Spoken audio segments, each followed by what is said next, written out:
Hello everybody, कैसे हो सभी। बेटा आज हम क्लास 11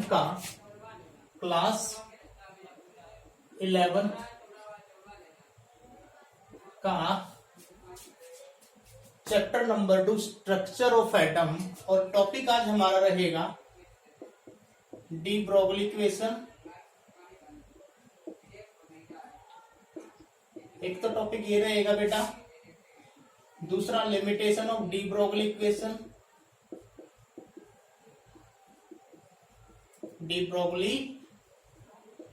और थर्ड टॉपिक रहेगा हेजनबर्ग अनसर्टेनिटी प्रिंसिपल। आज ये टॉपिक हम करेंगे, ठीक है। 3 टॉपिक होंगे आज हमारे, D Broglie equation, limitation of de Broglie and Heisenberg uncertainty principal.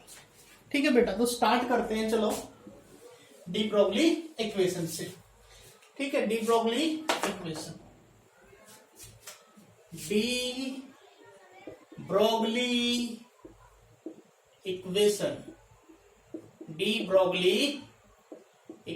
मैंने पहले भी एक बार इसको पढ़ाया था, बस थोड़ा सा बेसिक फिर बता देता हूं। डी ब्रोगली इक्वेशन, देखो बेटा, पहले हम लाइट को वेव नेचर भी मानते हैं और पार्टिकल नेचर भी मानते हैं। कुछ एक्सपेरिमेंट तो ये शो करते हैं कि लाइट आपका वेव नेचर है, और कुछ एक्सपेरिमेंट ये शो करते हैं कि लाइट आपका पार्टिकल नेचर है, ठीक है। पार्टिकल नेचर, वेव नेचर कौन से एक्सपेरिमेंट शो करते हैं, डाइफ्रैक्शन एंड इंटरफेरेंस। और पार्टिकल नेचर कौन से एक्सपेरिमेंट शो करते हैं बेटा, black body radiation and photo electric effect. ये मैंने आप लोगों को सारी चीजें पढ़ा चुका हूं, ठीक है। सो बेटा, अब ये वेव नेचर भी और पार्टिकल नेचर भी, तो ये डिलेमा बना हुआ था, ठीक है। तो इस प्रॉब्लम को सोल्व किया किसने, डी ब्रोगली ने, और उस इक्वेशन का नाम रख दिया गया डी ब्रोगली इक्वेशन। इसने क्या किया बेटा, इसने क्या देखा, इसने कंपेयर किया था सिर्फ 2 इक्वेशंस को। फर्स्ट इक्वेशन अकॉर्डिंग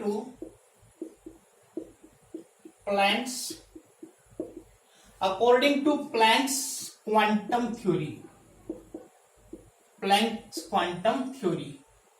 प्लैंक्स अपनी थ्योरी के अंदर लाइट को क्या बोलता था बेटा, light is travel in the form of small packets या फिर स्मॉल बंडल्स, है ना।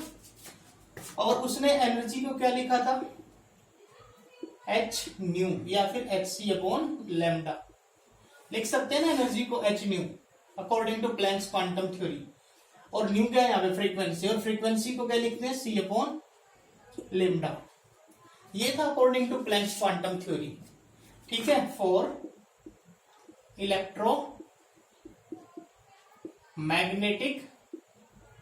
इलेक्ट्रोमैग्नेटिक रेडिएशंस के लिए इक्वेशन दी थी, ठीक है। एक इक्वेशन थी आपकी अकॉर्डिंग टू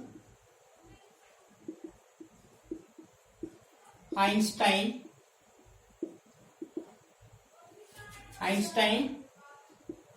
इक्वेशन। आइंस्टाइन की क्या इक्वेशन थी बेटा, E is equals to mc square. ये आपकी देखो फॉर EMR के लिए भी है, इलेक्ट्रोमैग्नेटिक रेडिएशंस के लिए भी है, एंड ऑल अदर पार्टिकल्स के लिए भी है। ऑल अदर पार्टिकल जितने भी इस यूनिवर्स के अंदर प्रेजेंट है उसके लिए इक्वेशन हम ये भी लिख सकते हैं, is equals to mc square. तो उसने क्या किया, डी ब्रोगली ने दोनों ही इक्वेशंस को एक दूसरे से कंपेयर कर दिया। So E is equals to h nu, is equals to mc square. So h nu is equals to mc square. ये एनर्जी, ये फैक्टर इक्वल है, तो उसने इस फैक्टर को भी क्या कर दिया, एक दूसरे के इक्वल रख दिया।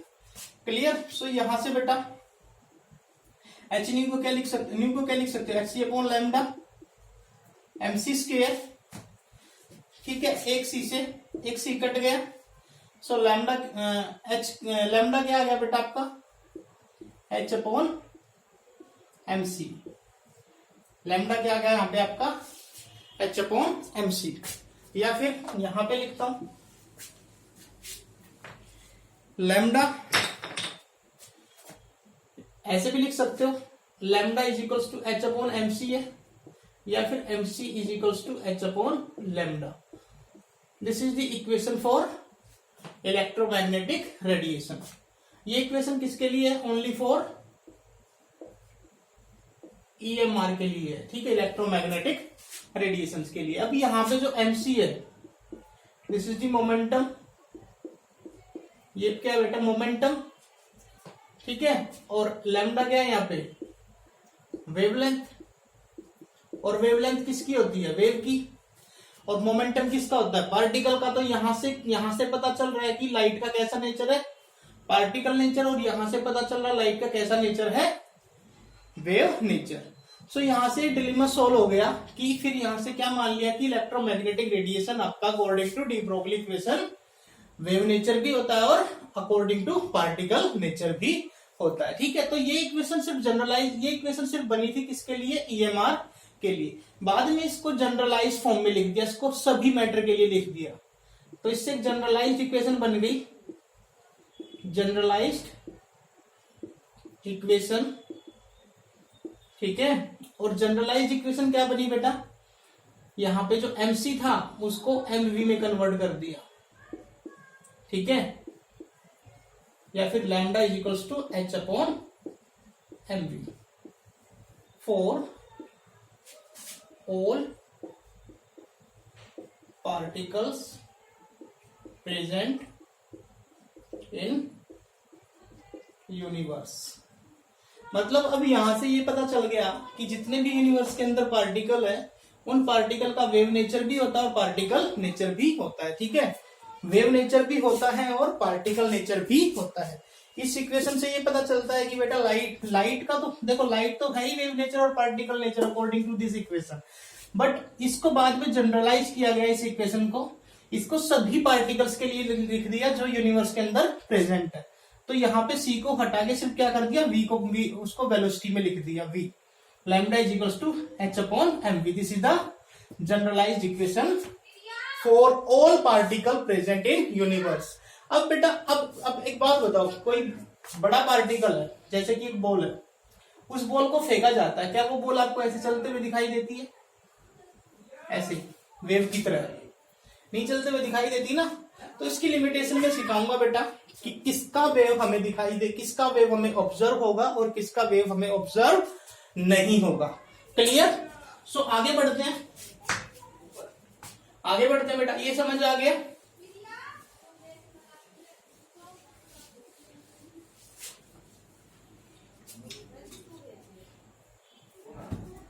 यहां से lambda is equals to h upon m v for all particle present in the universe. मतलब अब की बार अगर अब मैं भी तो एक पार्टिकल हूं, मैं भी एक मैटर हूं, है ना। तो मैं भी जब चलूंगा तो मेरा वैसे तो नेचर पार्टिकल है, पर जब मैं चलता हूं तो मेरा नेचर कैसा है? वेव नेचर भी प्रेजेंट है। पर मैं ऐसे चलता हुआ थोड़ी दिखाई देता हूं। वैसे एक कार जा रही है, वो कार भी ऐसे चलती हुई दिखाई नहीं देती। बताता हूं, ठीक है। सपोज करो मैं दो पार्टिकल मान के चलता हूं, लेकिन ठीक है, एक मैक्रोस्कोपिक पार्टिकल, मैक्रोस्कोपिक, और एक माइक्रोस्कोपिक पार्टिकल, ठीक है। अब यहाँ पे मैक्रोस्कोपिक पार्टिकल मैंने एक बॉल मान ली, क्या मान ली? एक बॉल। और यहाँ पे माइक्रोस्कोपिक पार्टिकल मैंने ले लिया एक इलेक्ट्रॉन, ठीक है, इलेक्ट्रॉन। अब इस बॉल का मास मैं मान लेता हूं कितना है? 0.1 kg। और यहाँ पे जो इलेक्ट्रॉन का मास है वो कितना है? 9.1 इंटू 10⁻³ kg। क्लियर है? सो बेटा इसकी वेलोसिटी भी मान ली मैंने 10⁻6 मीटर पर सेकेंड। और इलेक्ट्रॉन की वेलोसिटी तो मैंने आप लोगों को according to Bohr model of atom में पढ़ाई थी, वो भी क्या होती है? 10⁻6 मीटर पर सेकेंड, है ना।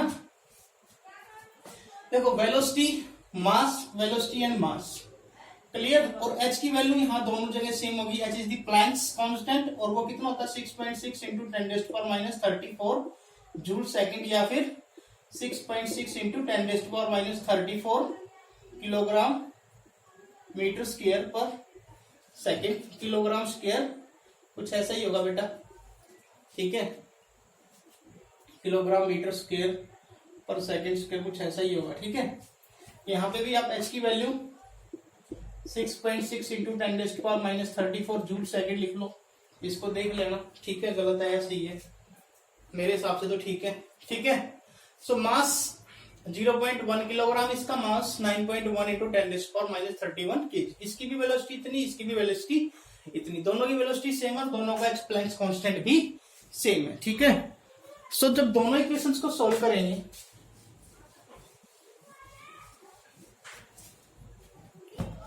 दोनों इक्वेशंस को सॉल्व करो अकॉर्डिंग टू, इसके लिए भी लिखो बेटा lambda is equals to h upon m v, इसके लिए भी lambda is equals to h upon m we.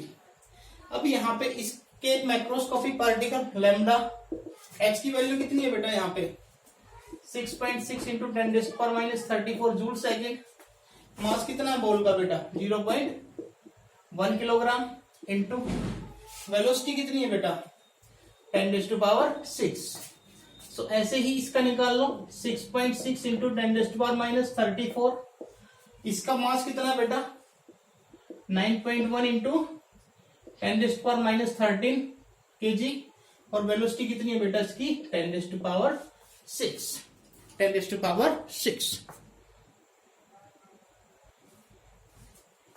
इसको जब सोल्व करेंगे बेटा, ये आपका 6.6 इंटू 10⁻, ये 0.1 10⁻7, ये ऊपर जाएगा तो कितना हो जाएगा, ऐड करोगे तो देखो इसका पॉइंट, अच्छा 6539, ये वो भी माइनस हो जाएगा ना 10⁻34, यहाँ पे 10 जाएगा, 10 से 10 कटेगा -5, तो ये हो जाएगा आपका -39। ठीक है, मीटर वेवलेंथ मीटर में आएगी, इसका जो वैल्यू आएगी 7.27 अप्रोक्स 10⁻8 मीटर। ठीक है, कुछ ऐसी आएगी समथिंग। अब यहाँ पे देखो बेटा, इसकी जो वेवलेंथ है, इसकी मैक्रोस्कोपिक पार्टिकल की जो वेवलेंथ है, कितनी छोटी वेवलेंथ है, इतनी छोटी वेवलेंथ है कि आप उसको ऑब्जर्व भी नहीं कर सकते। इसकी वेवलेंथ बेटा किस रेंज में आ रही है, इलेक्ट्रोमैग्नेटिक रेडिएशन की रेंज में है। ठीक है, सो इसकी जो वेवलेंथ है उसको ऑब्जर्व किया जा सकता है, पर इसकी वेवलेंथ को ऑब्जर्व नहीं किया जा सकता। अब जितना बड़ा पार्टिकल होगा उसकी वेवलेंथ क्या हो जाएगी, उतनी ही छोटी हो जाएगी, जिसको हम ऑब्जर्व नहीं कर सकते। यहाँ पे भी देख लो, जितना ज्यादा मास होगा बॉडी का, उसकी वेवलेंथ उतनी ही ज्यादा क्या हो जाएगी, छोटी हो जाएगी। क्लियर। सो जो आपका ये जो इक्वेशन है D Broglie equation holds only for microscopic particle. ठीक है, डी ब्रोगली इक्वेशन सिर्फ और सिर्फ किसके लिए होल्ड की गई थी, माइक्रोस्कोपिक पार्टिकल के लिए। ठीक है, बात समझ आ गई। This is the limitation of D Broglie equation. दो पार्टिकल लिए, एक मैक्रोस्कोपिक एक माइक्रोस्कोपिक, एक यहाँ पे मैंने बोल ली, यहाँ पे इलेक्ट्रॉन ले लिया, बॉल का मास यहाँ पे इतना, वहां से इसका मास इतना, वेलोसिटी दोनों की सेम, एच दोनों के लिए सेम।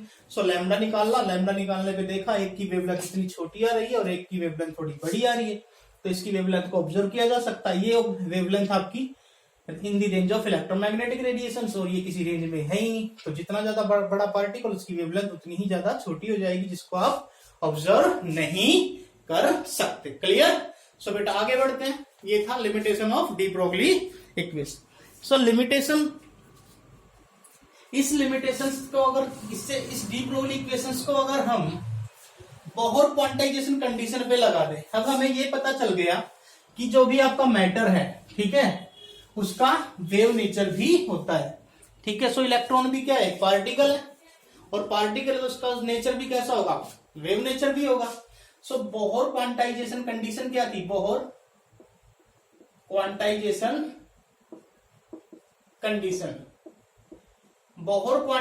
कंडीशन क्या थी बेटा, angular momentum of the electron is equals to integral multiple h upon 2π। This is the Bohr quantization condition. अब बेटा एक ऑर्बिट, ये मान लो आपका न्यूक्लियस और ये इलेक्ट्रॉन इसके चारों तरफ रिवॉल्व करेगा, इलेक्ट्रॉन, ये इलेक्ट्रॉन आपका ऐसे रिवॉल्व करता है। जब इलेक्ट्रॉन चलेगा, ठीक है, तो वो वेव भी जनरेट करेगा, वेव जनरेट करेगा तो मीन्स ऐसे जनरेट करेगा जैसे जैसे इलेक्ट्रॉन चलेगा, ठीक है। सो सुपर इम्पोज होनी चाहिए बेटा, ठीक है। तो इलेक्ट्रॉन ऐसे मूव करता जाएगा, ऐसे वेव जनरेट होती जाएगी। सो बेटा देखो, ये जो आपका ये दिस इज द सर्कमफ्रेंस, और ये सर्कमफ्रेंस किसके इक्वल है? वेवलेंथ के इक्वल है। अब कितनी वेवलेंथ है हमें नहीं पता, 1 wavelength, 2 wavelength, 3 wavelength, and is the number of wavelength. So circumference of orbit is equals to क्या बेटा, कितनी नंबर ऑफ वेव्स है हमें नहीं पता ना कितनी है, एन नंबर ऑफ वेव्स मान लेते हैं, ठीक है। सो सर्कमफ्रेंस क्या होती है ऑर्बिट की? 2 pi r is equals to n lambda. देखो अगर हम according to de Broglie equation lambda is equals to h upon m v, अगर हम ये कह देंगे इलेक्ट्रॉन का वेव नेचर भी है तो वो वेव भी जनरेट करेगा, ठीक है, और वेव एक दूसरे को क्या करेगी? सुपर इम्पोज करेगी। क्लियर? सो बेटा यहां से ये जो सर्कमफ्रेंस है, ये ऑर्बिट है, इस ऑर्बिट का जो सर्कमफ्रेंस होगा किसके इक्वल होगा? एन नंबर ऑफ वेव्स के इक्वल होगा, ठीक है। सो यहां से देखो बेटा 2 pi r is equals to n lambda हो गई इक्वेशन नंबर 1। अब लैम्डा इज इक्वल्स टू क्या मेरा? H upon m v. Lambda की वैल्यू यहां पे रख दो उठा के, 2 pi r is equals to n h upon m v. मुझे ये बनाना है तो एम को ले आऊं इधर, एम वी को, और 2 पाई को ले जाऊं इसके नीचे, सो एन एच अपॉन 2 पाई। तो ये बोहर क्वांटाइजेशन कंडीशन भी यहाँ पे सोल्व हो गई, ठीक है। जैसे ही डी ब्रोगली की इक्वेशन आई, ये डी ब्रोगली की इक्वेशंस जनरलाइज्ड इक्वेशंस है, इस इक्वेशंस को अगर जब देखें तो हम यहाँ से बोहर की क्वांटाइजेशन कंडीशन को भी सोल्व कर सकते हैं। बोहर ने तो सिर्फ लिखा था ना, इसको सोल्व करके नहीं दिया था। ये सोल्व कब हुआ? ये क्वांटाइजेशन कंडीशन कब सोल्व हुई? जब डी ब्रोगली का हाइपोथेसिस आ गया, ठीक है। सो यहां तक क्लियर बेटा? अब हम आगे पढ़ते हैं बेटा। बोहर क्वांटाइजेशन के बाद हम चलते हैं हेजनबर्ग अनसर्टेनिटी प्रिंसिपल। इसके बेसिस पे कुछ न्यूमेरिकल्स भी दूंगा, ठीक है। So topic clear? दोबारा फिर से देख लो। Bohr quantization condition, MVR angular momentum of the electron is equals to n upon 2 pi. Electron revolve कर रहा है तो वेव भी जनरेट करेगा according to de Broglie equation. So wave generate कर रहा है, ठीक है, चलता जाएगा तो वेव भी छोड़ेगा। सो बेटा अब यहां से अगर देखें सर्कमफ्रेंस ऑफ दिस ऑर्बिट किसके इक्वल हो गई? 1 wave, 2 wave, 3 wave, and is the n number of wave. Circumference of orbit क्या है? 2 पाई आर, किसके इक्वल हो गया? एन लैम्डा के इक्वल। लैम्डा की वैल्यू क्या है यहाँ पे? H upon 2 pi. यहाँ पे रखना, सोल्व करना, दैट्स ऑल। क्लियर? अब हम आगे बढ़ते हैं बेटा। Heisenberg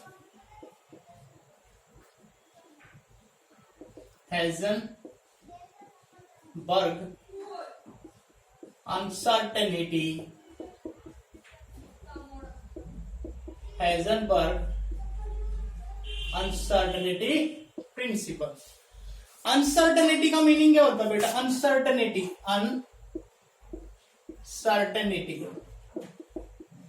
not a certain point, not a certain point. मतलब अगर मैं कहूं कि ये पॉइंट है और आप मुझसे पूछ रहे हो कि ये पॉइंट बताओ बोर्ड पे कहां, और मैं इसको बार बार दिखा रहा हूं, कभी यहां दिखा रहा हूं, कभी यहां दिखा रहा हूं, मतलब मैं इस सर्टेन पॉइंट को नहीं दिखा रहा हूं ना। मैं क्या दिखा रहा हूं? इसकी वजह ये पॉइंट दिखा रहा हूं और ये पॉइंट। तो मैं क्या कर रहा हूं बेटा? कुछ अनसर्टेनिटी कर रहा हूं इस पॉइंट में। यहाँ कितनी अनसर्टेनिटी कर रहा हूं? इतनी। यहाँ कितनी कर रहा हूं? दिस। क्लियर? उसको बोलते हैं uncertainty, not a certain point, या फिर एरर भी बोल सकते हो, ठीक है। क्या बोल सकते हो? एरर। तो हेजनबर्ग अनसर्टेनिटी प्रिंसिपल ये क्या बोलता था बेटा? ये बोलता था कि it is not possible to determine, it is not possible to determine the position and momentum of a microscopic particle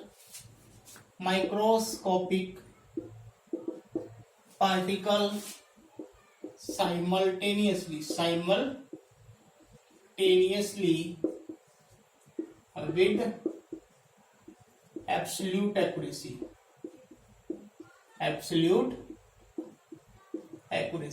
Heisenberg का ये प्रिंसिपल क्या बोलता था बेटा कि आप किसी भी माइक्रोस्कोपिक पार्टिकल जो बहुत छोटे छोटे पार्टिकल हो गए जैसे कि इलेक्ट्रॉन हो गया, कि किसी भी माइक्रोस्कोपिक पार्टिकल का एक साथ ना तो आप पोजीशन डिटरमाइन कर सकते हो और ना ही मोमेंटम डिटरमाइन कर सकते हो विद एब्सोल्यूट एक्यूरेसी के साथ। अगर पोजीशन डिटरमाइन करने जाओगे तो मोमेंटम में एरर आ जाएगा, अगर मोमेंटम को डिटरमाइन करने जाओगे तो पोजीशन में एरर आ जाएगा। मतलब एक साथ आप दोनों का ना तो पोजीशन डिटरमाइन कर सकते हो और ना ही मोमेंटम डिटरमाइन कर सकते हो। ठीक है, क्लियर। मीन्स जैसे कि एक पॉइंट है, ये पॉइंट आप पूछ रहे हो कहां पर है, मैं इसमें ये कभी ये पॉइंट यहां दिखा रहा हूं, कभी ये पॉइंट यहां दिखा रहा हूं, तो इसकी पोजीशन में क्या कर रहा हूं, मैं एरर दे रहा हूं ना।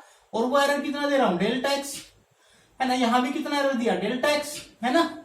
सो बेटा इसकी जो मैथमेटिकल इक्वेशन थी वो क्या थी, delta x into delta p is greater than h upon 4 पाई। यहां पे जो डेल्टा एक्स है वो क्या बेटा, error in position,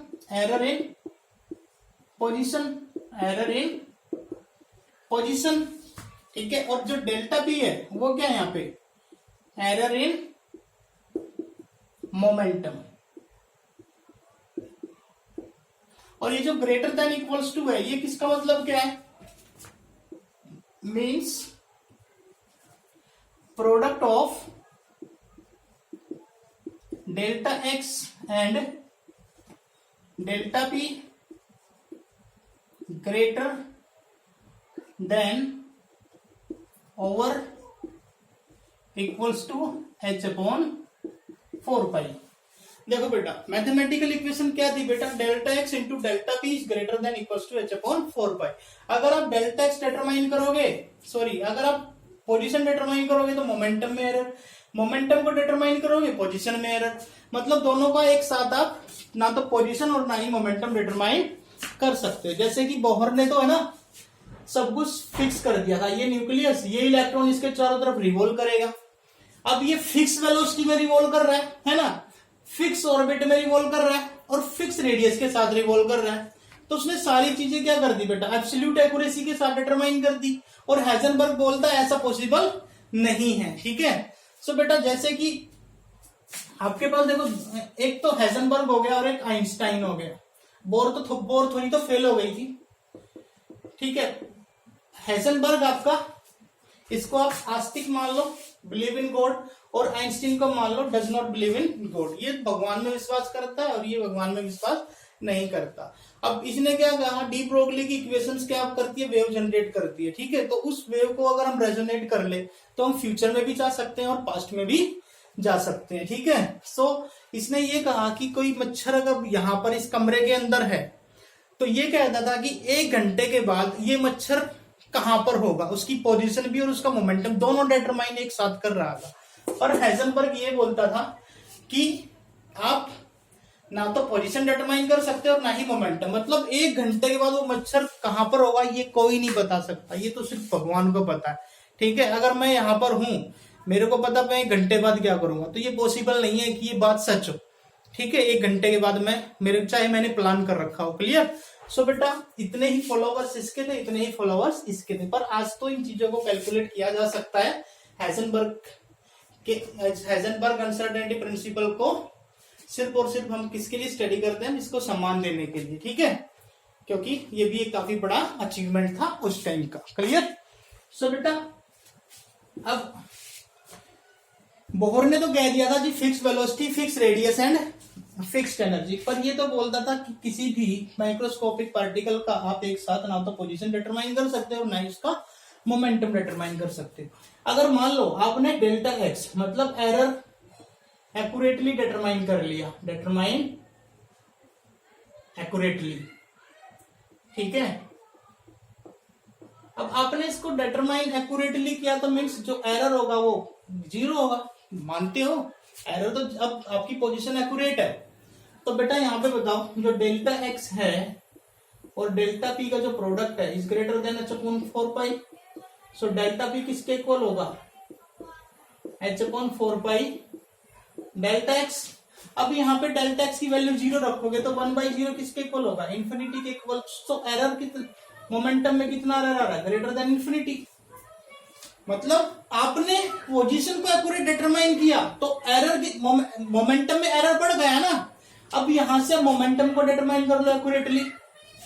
delta p accurately determine so delta p आपने एक्यूरेट डिटरमाइन किया 0।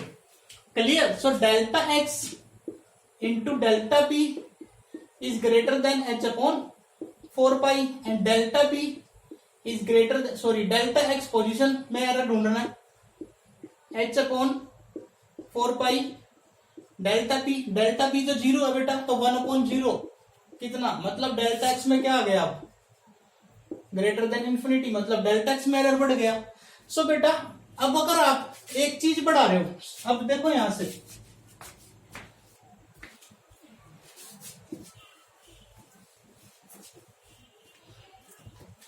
अगर आप एक चीज बढ़ा दो, डेल्टा एक्स को आपने बढ़ाया, ठीक है, तो बेटा मोमेंटम में एरर कम हो जाएगा। बात समझ आ रही है? अगर आपने बेटा डेल्टा एक्स को डिक्रीज किया तो मोमेंटम में एरर बढ़ जाएगा। बात समझ आ रही है? अकॉर्डिंग टू मैंने दिखा दिया यहाँ पे एच अपॉन 4 पाई। क्लियर? मतलब आप एक चीज को एक्यूरेट डिटरमाइन करोगे ना तो दूसरे में अपने आप एरर बढ़ जाएगा। और पी यहाँ पे पी क्या बेटा? मोमेंटम। एंड वी तो डेल्टा पी क्या हो जाएगा? एम डेल्टा वी, क्योंकि मास तो कांस्टेंट होता है। सो यहाँ पे डेल्टा पी की वैल्यू क्या रख दो? Delta x into m delta p is greater than equals to h upon 4 pi. So delta x into delta v is greater than h upon 4 pi m. ये भी लिख सकते हो। This is the next equation of Heisenberg uncertainty principle. अगर आप velocity, ये भी बोल सकते हो कि आप किसी भी माइक्रोस्कोपिक पार्टिकल की पोजीशन और वेलोसिटी को साइमल्टेनियसली विद एब्सोल्यूट एक्यूरेसी के साथ डिटरमाइन नहीं कर सकते। यहाँ पे मोमेंटम भी बोल सकते हो, वेलोसिटी भी बोल सकते हो। क्लियर? सो ये था हाइजेनबर्ग अनसर्टेनिटी प्रिंसिपल। सो बेटा मैं इसको इलेक्ट्रॉन पे लागू करके दिखाता हूं, ठीक है? इलेक्ट्रॉन पे कैसे लागू होगा? इलेक्ट्रॉन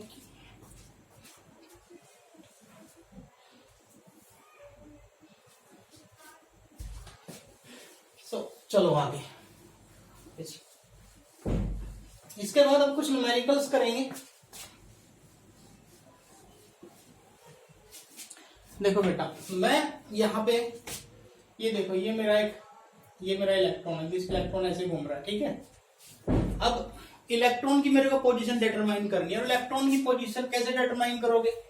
इलेक्ट्रॉन पे क्या कराओगे? फोटोन इंसिडेंट कराओगे। ये वो सोर्स है जहां से फोटोन आएगा, ऐसे करके, और वो फोटोन इस पे गिरेगा। अब जब इस पे फोटोन गिरेगा तो वो फोटोन रिफ्लेक्ट भी होगा, ठीक है? उस फोटोन को रिफ्लेक्ट, यहाँ पे माइक्रोस्कोप है। अब इस फोटोन को देखकर हम ये बता सकते हैं कि इलेक्ट्रॉन की पोजीशन क्या है। दिस इज द माइक्रोस्कोप, ठीक है? सो बेटा अब आप एक बात बताओ कि एरर तो पहले ही वैसे आ गया, क्योंकि जो इलेक्ट्रॉन है, ठीक है, इलेक्ट्रॉन पॉइंट साइज होता है। पॉइंट साइज है तो उसके मतलब उसके पास कोई डायमेंशंस नहीं है, उसके पास कोई लेंथ ही नहीं है ना, लेंथ ब्रेथ और हाइट। तो और इतना तो बेटा देखो फोटोन, इतना तो एरर उसमें वैसे ही आ गया लैम्डा। क्लियर? सो अगर आपको इलेक्ट्रॉन की पोजीशन को डिटरमाइन करना है और एनर्जी किसके इक्वल होती है? hc अपॉन लैम्डा के। सो E is inversely proportional 1 upon lambda. मगर अगर वेवलेंथ अगर कम करोगे तो एनर्जी बढ़ेगी, अगर एनर्जी बढ़ेगी तो वेवलेंथ डिक्रीज होगी। सो बेटा हमें कम वेवलेंथ का फोटोन इस पे इंसिडेंट कराना है, ठीक है? एक तो बात ये हो गई क्योंकि हम अगर ज्यादा बड़ी वेवलेंथ का फोटोन लेंगे तो इलेक्ट्रॉन में वैसे ही वेवलेंथ का वैसे ही एरर है, ठीक है।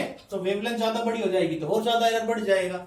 हमें क्या लेना है, छोटी वेवलेंथ का फोटोन लेना। छोटी वेवलेंथ का फोटोन लेंगे तो उसकी एनर्जी ज्यादा होगी, तो इसका मतलब इस फोटोन के पास जो एनर्जी है वो काफी ज्यादा है, ठीक है। अब वो एनर्जी ज्यादा है, जब वो फोटोन इस इलेक्ट्रॉन पे पड़ेगा, ज्यादा एनर्जी है तो इस फोटोन पे क्या करेगा,